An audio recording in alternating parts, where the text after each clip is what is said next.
Je crois que de toutes les images qu'on a faites, c'est la photo de Rim qui est réussie en Picasso et de loin la plus ambitieuse. Pour plusieurs raisons. La première parce que le maquillage est dingue. Elle a passé, je crois, entre 5 et 6 heures au maquillage. Et la seconde parce que, évidemment, Picasso est maître en peinture et il a un peu mélangé toutes sortes de perspectives dans le visage et que moi je vais essayer de refaire la même chose. Je pense qu'il y a beaucoup de travail en retouche, mais l'image va être dingue.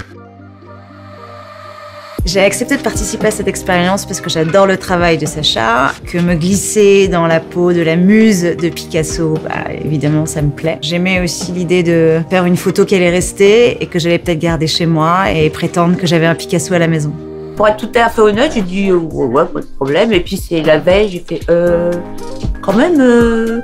Ah, en agrandissant, je dis ah oui, mais il y a quand même de la matière, il y a ceci, il y a cela. Après, c'est vraiment de la copie au plus proche de ce que je pouvais faire dans mon temps imparti.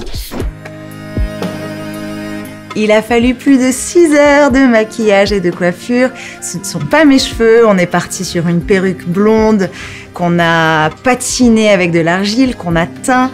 On a mis, évidemment, c'est pas ma couleur de peau, donc plein de trucs comme ça. C'était rigolo et long. Donc on travaille à partir du portrait de Dora Maar. Le but est qu'elle soit transposée dans un costume qui est à la fois semi-rigide et un peu souple. Et il y a un déco qui a travaillé sur le siège. Voilà, donc il y a des parties qu'elle va enfiler, des parties où elle passe dessous et des parties qui l'encadrent, comme l'encolure. Et on travaille avec des plastazotes et à la fois des toiles peintes mélangées et du velours.